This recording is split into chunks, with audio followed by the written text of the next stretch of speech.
제가 말씀드릴 내용은 드라벳 증후군에 대한 것입니다. 평소에 제가 관심이 많았던 부분이기도 하고 또 연구를 진행하는 부분들도 있어서 이렇게 환자분들도 많이 뵙고 또 얘기했으면 좋겠다고 싶었는데 이렇게 좋은 기회를 주신 뇌졸중 협회 그 협회 회장님인 김흥돈 교수님께 감사의 말씀 드립니다. 그래서 오늘 드라벳 증후군의 이해에 대해서 말씀을 드릴 거고요. 처음에 간단하게 배경 그리고 소개에 대해서 말씀드리고 그 다음에 임상형 그리고 진단 및 치료에 대해서 말씀을 드릴 예정입니다. 그래서 목록은 이렇게 되고요. 배경, 치료, 그다음 유전자 검사 그리고 신약 부분들에 대해서 좀 말씀을 드리겠습니다. 교수님 죄송한데 지금 전체 화면으로 잘 안 보이거든요. 화면이. 네. 그러면 지금 보일까요? 네, 지금 뇌전증 증후군 슬라이드 보입니다. 네. 방금이 보였어요. 아, 그래요? 잠깐만요.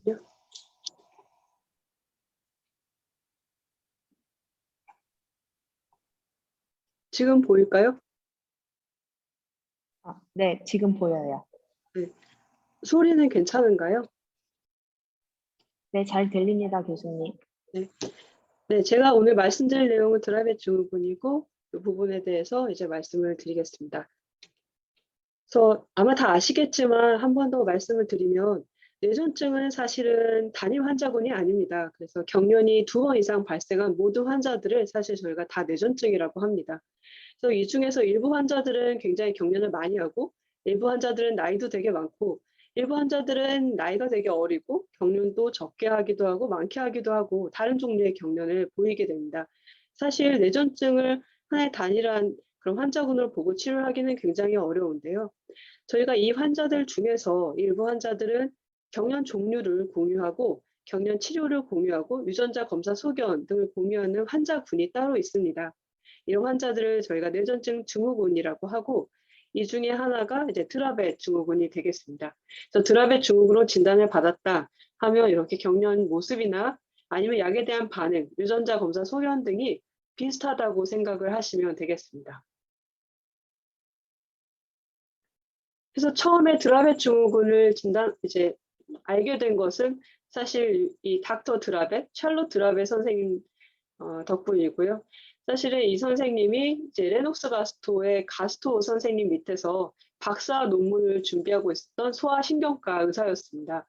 근데 레녹스 가스토 증후군 아이들을 계속 지켜보다 보니까 실제로는 이 환자들이 다 레녹스 가스토 증후군과 비슷하게 반응을 하는 게 아니더라 라고 얘기를 하고 있고 이제 처음에는 레녹스 가스토 증후군 같은 경우는 좀 더 경련이 늦게 시작하는데 드라벳 증후군 아이들은 좀 더 일찍 시작하고 경련 모습도 이 환자들은 고개 떨군 경련이 더 많은데 드라벳 증후군 환자들 같은 경우는 좀 더 이제 열성 경련이나 예방접종 맞고 시행하는 경련 등이 더 많다 이런 것들을 찾았습니다. 그래서 봤더니 약에 대한 반응도 다르고 발달 지연도 레녹스 가스토 증후군 아이들은 좀 더 일찍 발생하는 것 같다. 드라벳 증후군 환자들은 좀 더 천천히 반응하는 것 같다 등을 보고 이 환자분들은 실제로는 다른 증후군인 것 같다라고 얘기를 했고 이런 보고가 받아들여져서 1985년 정도에 이제 드라벳 증후군은 새로운 뇌전증 증후군이다라고 저희가 인정을 하게 되었습니다. 그래서 발생은 2만 명 중에 1명 혹은 4만 명 중에 1명 정도라고 생각을 하고요. 실제로는 경련이 이제 1세 이전에 발생을 하는데 이 발생을 하기 전에는 환자들이 발달을 정상으로 잘 하게 됩니다. 그리고 보통 경련은 발열, 그리고 예방접종, 감염 등과 동반돼서 먼저 나타나고요. 이후에 약물에 잘 반응하지 않는 여러 종류의 경련들이 다양하게 나타나는 그런 뇌전증 증후군입니다. 동반돼서 발달지연, 손해실조증, 강직, 이상 보행 등도 동반되기도 합니다. 처음에 태어났을 때부터 이제 1세까지 보통 임상 증상을 보시면 경련 발생 전에는 특별한 이상 증상이 없다가 이제 발달 전 뇌파 이상도 특별히 없는 상태로 병원을 찾게 됩니다. 그래서 어머니 아버님들은 지금까지 아무런 문제가 없었는데 갑자기 경련을 하게 돼서 굉장히 당황하시고 놀라시고 오시는데요. 이런 발열, 예방접종, 감염과 동반돼서 처음에 경련이 잠시 있는 경우들이 있어서 처음에는 열성 경련으로 오해받기도 합니다. 하지만 시간이 지나면서 이런 경련들이 조금 더 자주 발생을 하고 일부 환자들한테서는 30분 이상 발생하는 그런 간질 중첩증도 자주 발생을 하게 되고요. 이런 경련들은 처음에는 열성 경련으로 발생을 하여도 나중에는 열 없이도 전신 발작, 부분 발작, 근간대 발작 등 다양한 경련 발작이 발생하게 돼서 이때는 한번 유전자 검사를 해야 되나 드라베 증후군일 것 같다라고 생각을 하게 됩니다. 자, 아마 아시겠지만 전신 발작 같은 경우는 몸의 전체, 오른쪽, 왼쪽, 팔, 다리 상관없이 발생하는 그런 발작들을 대부분 전신 발작이라고 하고요. 부분 발작 같은 경우는 한쪽으로 발생하는 그런 발작을 얘기합니다. 그래서 이런 사진을 보시면 여기서는 좀 강직이 심하게 온 전신 발작이고, 그리고 이제 이후에는 움찔거리는 부분들이 반복되는 경련들이 지속되는 경우들이 있고요. 부분 발작 같은 경우는 이런 그림처럼 한쪽을 보면서 한쪽으로 고개가 돌아가거나 한쪽으로 팔이 돌아가거나 하는 그런 움직임을 보이는 그런 경련들이 부분 발작이 보통 됩니다. 근간대 발작은 아주 잠깐 일어나는 움찔거리는 발작을 보통 얘기하고요. 저희가 번개 맞은 것처럼 잠깐 있었다가 사라지는 그런 모습을 보이는 발작입니다.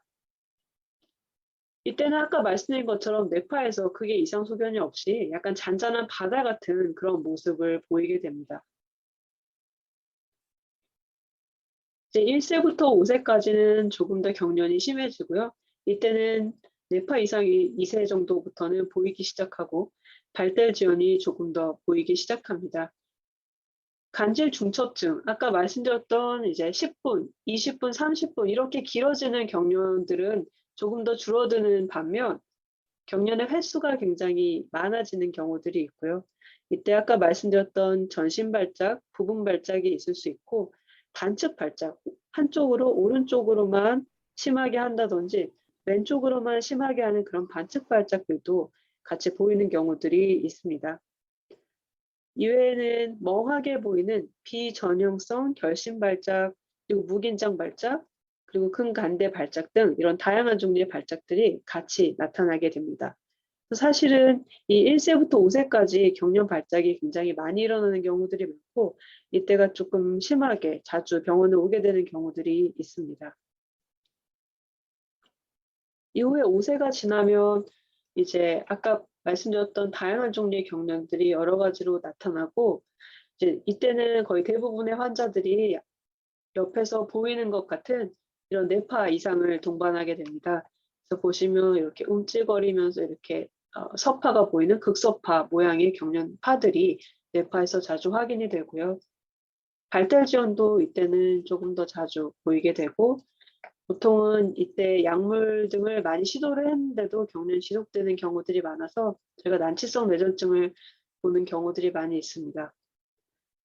나이가 들면은 열에 의한 경련보다는 조금 더 이런 수면 중 경련 등이 조금 더 뚜렷하게 보이기 시작하는데요.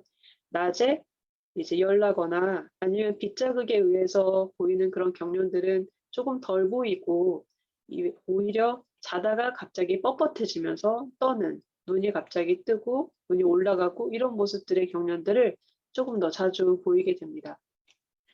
나이가 들면서 경련을 조금 덜 하는 친구들도 꽤 있고요. 그 환자들은 경련 없이도 꽤 자주 잘 지내는 아이들도 많이 있습니다.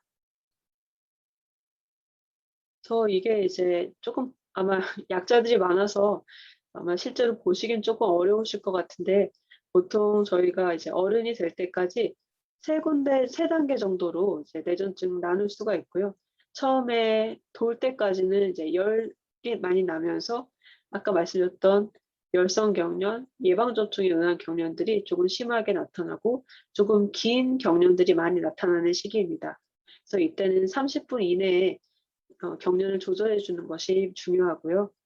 그 이후에는 이제 한 1세부터 5세 정도까지는 아까 말씀드렸던 다양한 경련, 좀 멍한 경련이라든지 부분 발작이라든지 뭐 근간대성 경련 등 이런 부분들이 많이 다양하게 나타나고요.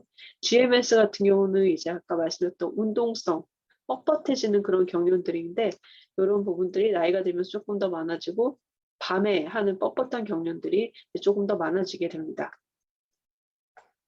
이후에 청소년기가 되면은 일부 경련들, 이런 MSG가 이 근간대성 경련, 마요크로닉 시저인데 이런 부분들은 조금씩 줄어드는 모습으로 바뀌고요. 그다음에 이런 압상스, 저희가 소발작이라고 하는 비전형성 소발작이라고 하는 이런 경련들도 요 3-4세 때 5세 정도까지 많이 나타나다가 조금 덜 보이고 이제 나이가 들면은 거의 이제 발달 지연이라든지 아니면 이런 손의 실조증 이런 모습들이 조금 더 많이 이제 보이게 됩니다.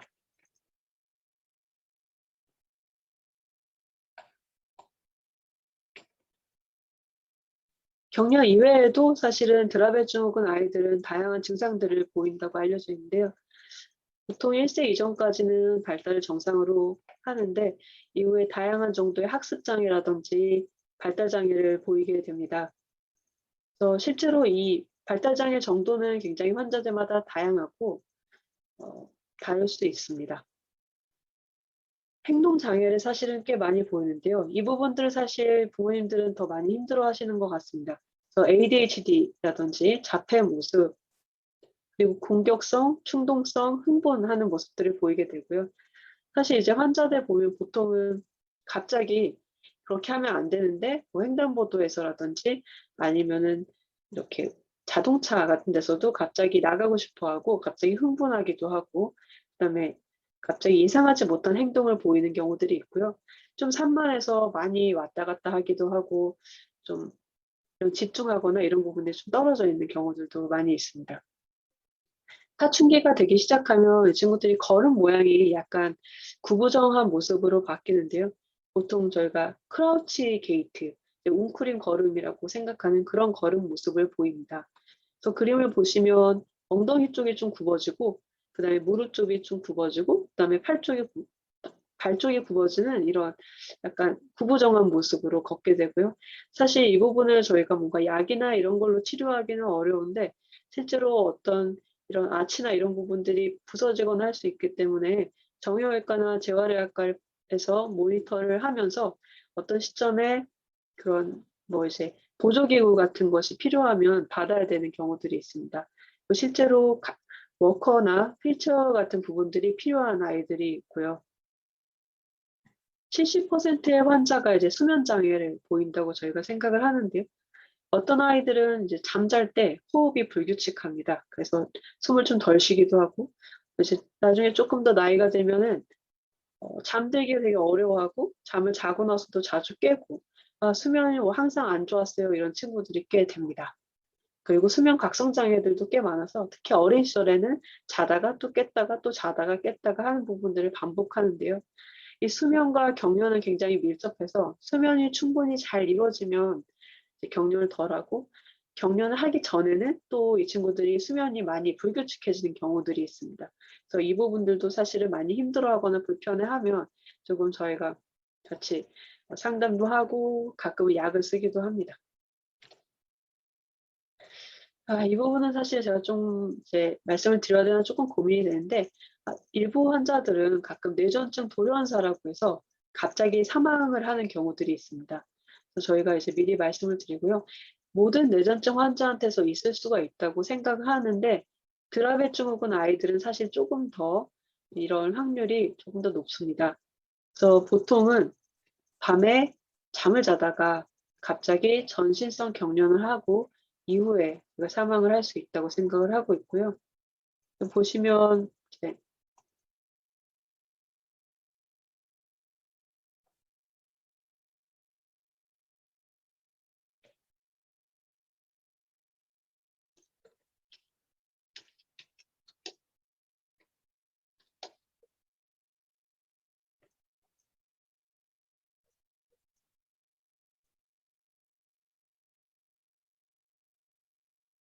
이 친구 같은 경우는 제가 경련을 하고 나서 경련이 끝나는 숨을 굉장히 불규칙하게 쉬는 것을 보실 수가 있어요.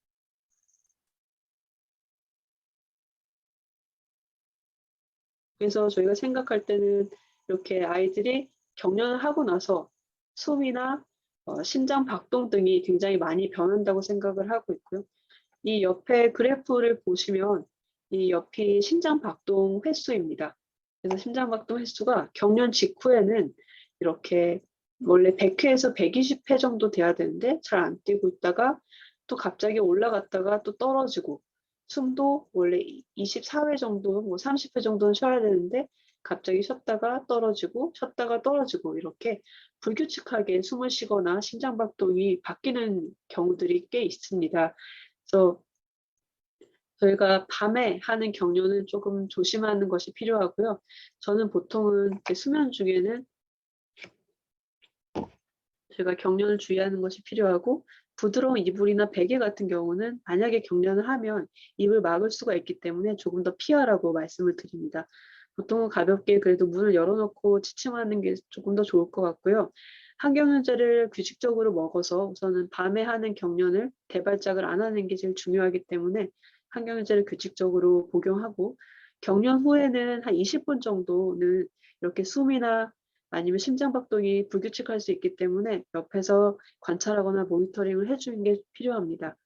만약에 경련이 끝났는데 숨이 불규칙하다라고 생각이 되면은 가볍게 옆으로 왼쪽이나 오른쪽으로 환자를 자세를 바꿔주고 등을 조금 문지르거나 해서 가벼운 자극을 줘서 환자가 조금 깰 수 있게, 너무 깊은 의식 상태로 빠지지 않게 도와주는 것이 필요합니다. 저희가 드라베증후군 같은 경우는 이제 치료제가 많이 잘 알려져 있습니다. 그래서 대부분 오르필, 이제 데파코트나 데파킨이라고도 부르는 이런 약들을 먼저 사용을 하게 됩니다. 그리고 2차 치료제로는 디아코밋, 그다음에 저희가 센틸, 그다음에 데마오일 등을 사용을 하고요. 아직 우리나라에서는 사용이 허가가 되지 않았는데 염산 펜플루라민 같은 경우도 고려해 볼 수 있겠다라고 많이 제안을 하고 있습니다. 그 외에는 드라베증후군 환자에서 사실 케톤 생성 식이요법이 굉장히 효과적인 것으로 알려져 있기 때문에 이런 식이요법을 해볼 수가 있겠고, 만약에 너무 어려워하는 친구가 있다면 저희가 에킨스 식이요법 등이나 아니면 저혈당 지수 식이요법 등도 시도를 해볼 수가 있습니다. 이외에 토파맥스, 그다음에 미주신경 자극술 등도 이제 드라베증후군에 많이 효과가 좋다고 저희가 생각을 하고 있고 많이 시도하고 있는 그런 치료제들입니다. 브로마이드 같은 경우는 이제 우리나라에서는 사용을 하지 않고 있는데 이게 사실 꽤 오래된 약이고 해서 사실은 저희가 뭐 그렇게까지 효과적인 약물이라고 생각을 하고 있지는 않고, 이외에 다른 환경 문제들을 다양하게 좀 사용을 하게 됩니다. 저희가 간질 중첩증을 피하는 게 사실은 제일 중요하다고 생각을 하는데요. 간질 중첩증은 원래는 30분 정도 되는 그런 긴 경련입니다. 하지만 5분, 15분 이상 되면 이제 간질 중첩증, 30분 이상 되는 경련으로 빠질 확률이 굉장히 높기 때문에 저희가 보통 환자분들한테, 특히 드라베증후군 환자들은 경련을 길게 할 가능성이 굉장히 높기 때문에 5분 이상 하면 좌약 디아제팜 사용하는 거를 생각해 보시라라고 말씀을 드리고요. 거의 대부분 저는 5분 이상, 원래 길게 하는 친구들한테는 항상 디아제팜을 사용하라고 말씀을 드립니다. 2번까지 사용을 할 수 있다고 되어 있고요. 실제로 환자가 경련을 하면 집에서는 굉장히 당황할 수 있기 때문에 먼저 디아제팜을 사용한다고 생각을 하고 열고 그다음에 투여를 하는 게 좋고요. 만약에 경련이 끝났다 그러면 투여를 안 하셔도 되는데, 약을 열었는데 그때까지 경련을 하고 있다 그러면 투여를 하시는 게 맞습니다. 투여를 한 번 했는데 멈추지 않는다 그러면 다시 2번째 디아제팜을 열어서 사용을 준비하시는 게 좋고요. 실제로 용량은 이제 저희가 보통 0.3에서 0.5mg per kg 정도를 사용하고 있기 때문에 알고 계시면 되고, 최대 10mg 사용을 하고 있습니다. 드라베증후군에서는 이제 치료제뿐만 아니라 사용하면 안 되는 약물이 사실 굉장히 중요한데요. 처음에는 드라베증후군 진단이 잘 안 되어 있는 경우에는 사실 이 아래에 있는 약들을 사용하는 경우들이 상당히 많이 있을 수 있습니다. 하지만 드라베 진단을 하게 되면 이후에는 이 약들을 피하는 게 중요하고요. 소디움 통로 차단제들입니다. 그래서 워낙에 드라베 증후군 자체가 소디움 통로 관련한 유전자 이상이기 때문에 이런 트리랩탈, 라믹탈, 테그레톨, 세레빅스, 페니토인, 빈펫, 이노베론 이런 약들은 경련을 조금 악화시킬 수가 있기 때문에 조심하는 게 필요합니다. 저희가 트릴레탈, 라믹탈, 테그레톨 이런 약들은 거의 사용하지 않는 것으로 생각을 하고요.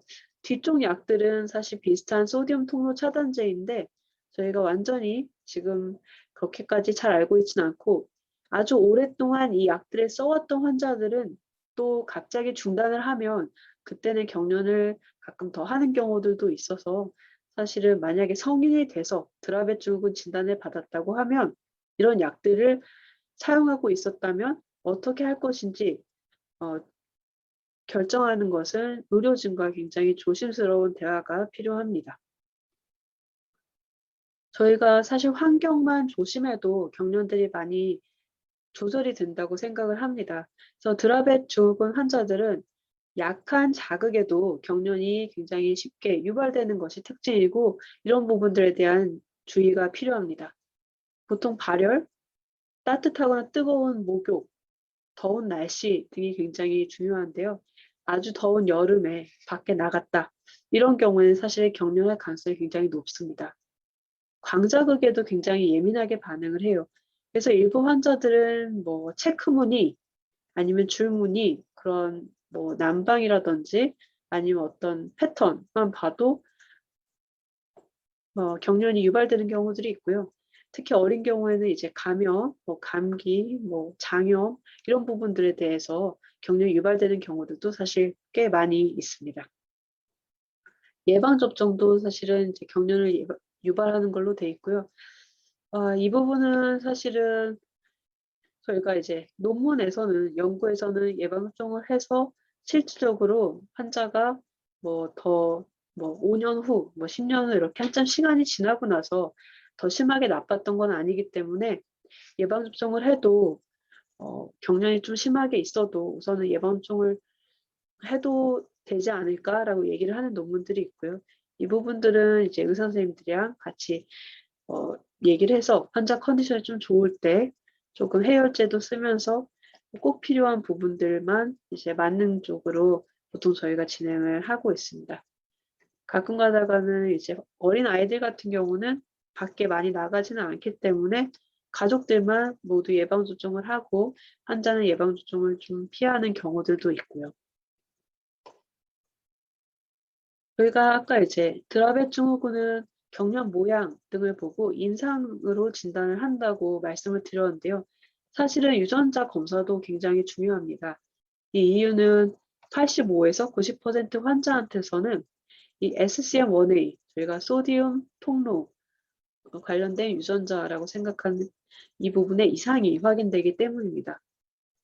그래서 일부에서는 이제 이 SCM1A 유전자 질병으로 이제 사실 생각을 하는데 이 모든 환자들이 다 드라벳 증후군은 아닙니다. 그래서 똑같이 SCM1A 유전자가 나왔어도 일부 환자들은 열경련만 살짝 하거나 아니면 열성 경련하고 열 없이 경련을 살짝 하고 이제 지나가는 환자들도 있고요. 제일 심한 형태가 저희가 드라벳 증후군이라고 생각을 합니다. 그래서 보통 유전자 진단과 임상 진단을 동시에 저희가 고려해서 병원에서 진단을 하는 그런 병입니다. 이 보시면 벤 다이어그램에서 보셨듯이 SCM1A가 있지만 드라벳 증후군이 없는 환자들이 있고요. 드라벳 증후군이 있지만 SCM1A가 없는 환자군이 있습니다. 그래서 실제로 소수의 환자들은 SCM1A가 아닌 이런 SCM2A, SCM8A 이런 다른 유전자 이상에서도 드라벳 증후군과 비슷한 그런 경련 모습을 보일 수 있다고 저희가 생각을 하고 있고요. 실제로 이 부분들은 저희가 유전자 검사나 이 드라벳 증후군에 대한 이해가 점점 더 많아지면 조금 더 변할 수 있을 거라고 생각을 하고 있습니다.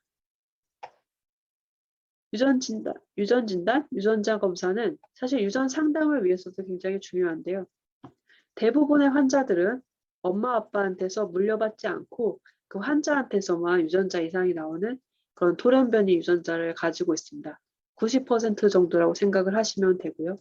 근데 일부 환자들은 가끔 엄마나 혹은 아빠한테서 유전자를 물려받는 경우들이 있습니다.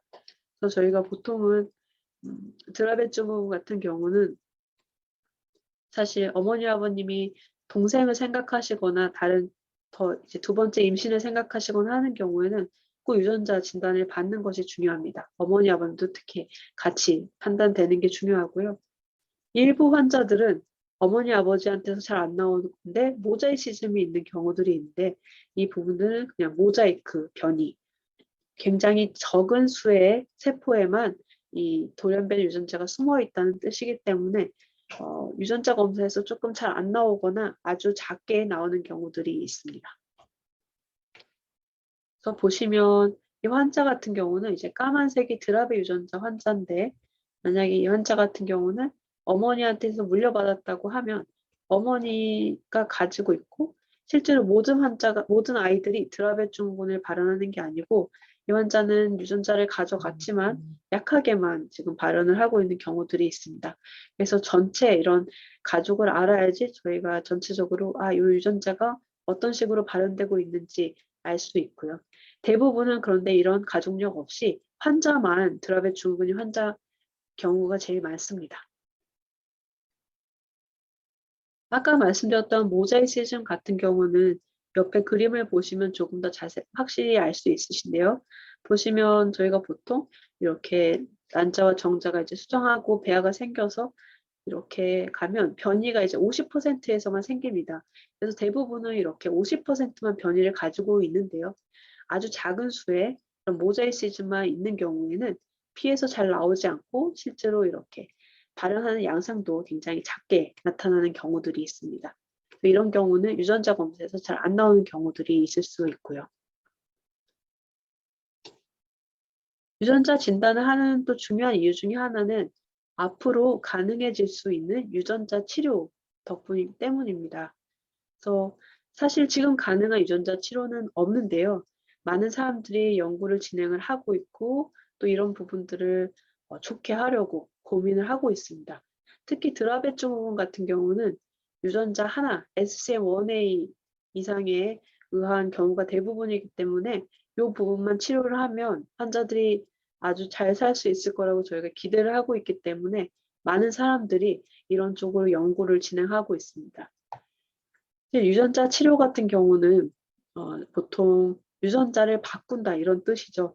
그래서 잘못된 유전자를 고쳐서 이런 바이러스에 실어서 몸에다 넣어주는 그런 유전자 치료를 대부분 얘기를 합니다. 가끔은 유전자를 바꾼 세포 자체를 넣어주는 경우들도 있고요. 그런 경우는 세포 유전자 치료제라고 하고요. 실제로 이런 드라베 증후군은 아니지만 뭐 다른 눈이라든지 뭐 암이라든지 이런 유전 질환들에서 지금 이런 2017년 뭐 2020년 이런 식으로 유전자 치료들이 많이 개발이 되고 있는 상황입니다. 그래서 저희가 드라베 증후군에서도 이제 이런 연구들이 진행이 되고 있고요. 뭐 스토케라는 이런 회사가 있는데 이 회사는 지금 척수 쪽으로, 그러니까 저희가 흔히 말하는 이제 등 쪽이죠. 등 쪽으로 안티센스 올리고 뉴클레오타이드라는 이런 유전자 치료제를 투입하는 그런 치료제를 개발을 하고 있습니다. 그래서 ASO 같은 경우는 이제 DNA가 있고 RNA가 있고 단백질을 만드는데 이 RNA에 작용하는 그런 유전자 치료제라고 생각을 하시면 됩니다.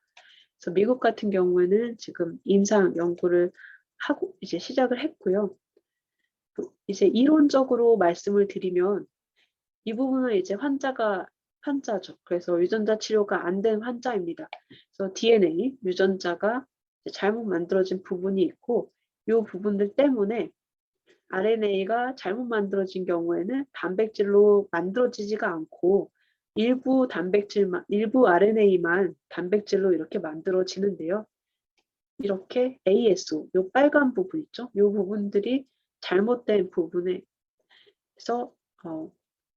RNA를 정상적으로 만들 수 있게 도와주면 실제로 아까 문제가 됐던 RNA가 이렇게 고쳐져서 단백질이 실제로 만들어질 수 있다. 그래서 소디움 통로가 더 여러 개 만들어질 수 있다.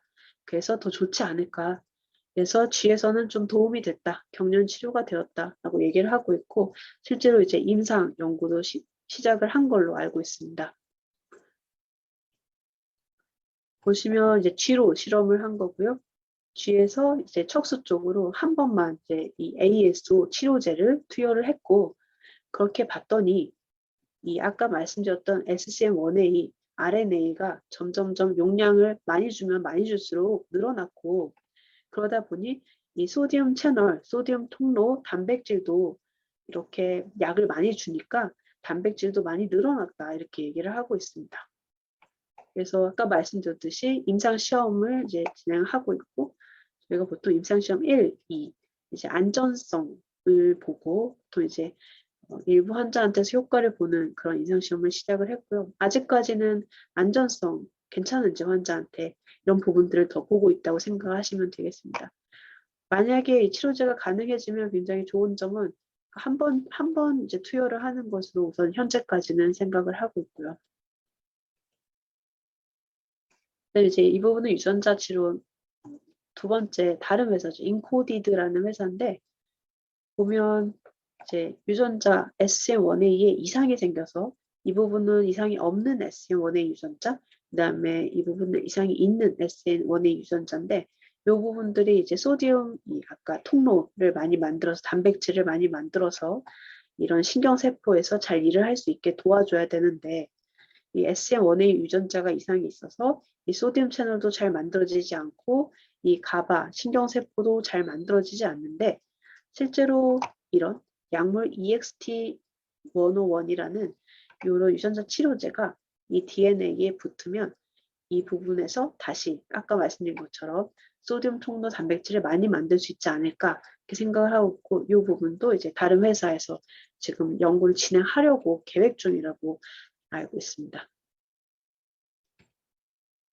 그다음에 이제 핀테플라라는 이런 신약이 있는데요. 이제 펜플루라민이라는 약입니다. 아마 들어보셨을 것 같습니다. 식욕 억제제로 예전에 팔렸다가 이제 심장 그런 판막 쪽에 이상이 있는 것 같다 해가지고 시장에서 이제 없어졌던 그런 약인데요. 실제로 저희가 조금 더 정밀하게 연구를 해봤더니 심장 그런 판막에 크게 이상을 부르는 것 같지 않다. 최소한 이런 뇌전증 증후군 아이들한테 소량으로 썼을 때에는 그게 부작용이 없는 것 같다는 연구 결과들이 계속 나오고 있어서 현재 미국에서는 이 핀테플라라는 약을 드라벳 증후군 환자한테서는 사용할 수 있게 이제 승인을 하였습니다. 이게 작년이었고요. 아마 우리나라에도 천천히 들어오지 않을까라고 이제 기대를 하고 있습니다. 그래서 환자들 같은 경우는 2에서 18세 드라벳 증후군 환자한테서 위약도 주고 이제 약 줬는데, 위약을 받은 환자한테서보다 이 핀테플라라는 약을 줬을 때 경련이 훨씬 많이 감소하더라. 위약을 줬을 때는 경련이 감소하는 환자가 5%밖에 안 됐는데, 아니, 경련이 5%밖에 줄지 않았는데 실제로 54%는 경련이 감소했다, 이렇게 얘기를 하고 있습니다. 이제 당연히 식욕 저하 약물이기 때문에 실제로 부작용은 식욕 저하가 있었고 설사, 이제 발열이 조금 있었고요. 하지만 심장 초음파에서 이제 확인을 했을 때 판막 이상이 생긴 환자는 전혀 없었습니다. 그래서 이런 약물도 이제 들어와서 사용하게 될 수 있지 않을까 기대를 하고 있습니다. 그래서 결론이고요. 이제 드라벳 증후군 같은 경우는 치료가 어려운 사실 그런 뇌전증 증후군 중에 하나입니다. 하지만 굉장히 다른 뇌전증 증후군에 비해서는 유전자 하나만 이상이 대부분 있고, 그렇다 보니 여러 가지 연구가 사실은 진행이 되고 있고요. 그때까지는 이제 규칙적인 약물 복용 그리고 관리가 굉장히 중요한 것 같습니다.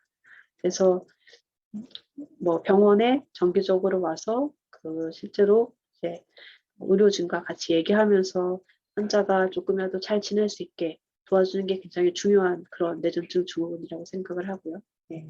그래서 여러 가지 좋은 결과, 연구 결과들이 나왔으면 좋겠습니다.